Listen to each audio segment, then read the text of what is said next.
So you're looking for a fresh and fun way to get your piano students excited about practicing again. Hey, I'm Phoenix and I'm the Tattooed Piano Teacher. And today is going to be a short video just explaining how I did my piano practice challenge this summer. What worked, what was successful, how I did everything. I know that there are some pretty elaborate practice challenges. They're themed with posters and all that, and they can go on for a very long time. You can purchase those online, but I like to keep things a little bit simpler, not only for my own sanity, but I feel like when the rules of the game are a little bit simpler, the kids get more into it and it feels a little less like school and a little bit more like a game. So I took the 13 weeks of our summer session and I made this chart so that I could help my students keep track of their minutes. The rules were simple. They show me their minutes each week on their chart, they use a timer at home, and then get a parent's signature. When they reach a milestone of 100 minutes practice, 200, 300, every 100 minutes practice, they get a prize, and the prizes get increasingly better and better. The goal is that they reach the 1,000-minute club, which means that they would have accumulated 1,000 at-home practice minutes over the course of the summer. And then there's a grand prize for whoever has the very most minutes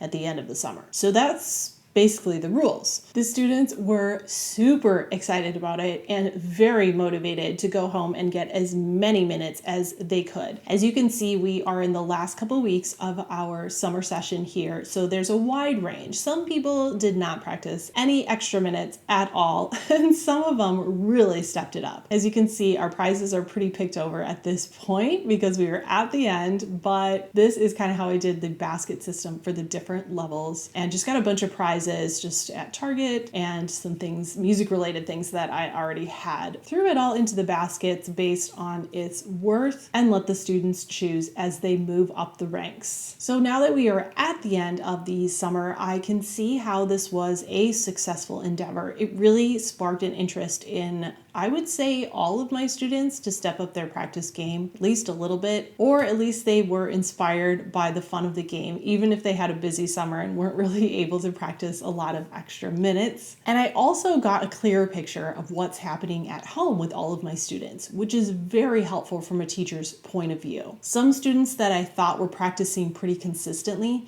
as it turns out, they are just better sight readers than I thought, and they weren't practicing as much as I thought they were. So that's helpful to know. Other students have been practicing so many minutes, but have been progressing pretty slowly. And it seems like maybe they aren't accomplishing a lot in those practice minutes. So that's a trigger for me as a teacher that now I can give them some coaching and give them some new tools so that their practice can be a little more efficient. It's important to help our students be really efficient with their practice time and really to get the most out of each minute when they're little so that as they grow up, they have the tools to know how to do that. Remember that eventually they're going to be a junior high student. They're going to be a high schooler with a job. They're going to be an adult piano learner at some point. And we want to make sure that we are preparing them to be able to run their own practice session at home and really accomplish a lot, even if they only have 10 minutes to practice. So that's how I ran my practice challenge and the results of it. I hope that that triggered some ideas for you, and really you could do this sort of practice challenge at any time. It does not have to be in the summer. You could start a practice challenge at the beginning of the school year, which is a nice reset point. Or if you want, after Christmas break, you could do it at the new year. This is when we're all setting resolutions and trying to build new routines anyways. I would say that about 12 to 13 weeks is a great time frame for a practice challenge. Anything longer than that, and students are going to lose their steam a little bit, it will become less fun. And anything shorter than that, and they might not have enough time to build new routines and habits surrounding their practice that will hopefully carry on past the challenge. So I hope that's helpful for you. If you would like a practice chart like I used, you can get the general one to use in any season for free if you sign up for my email list, link in the description.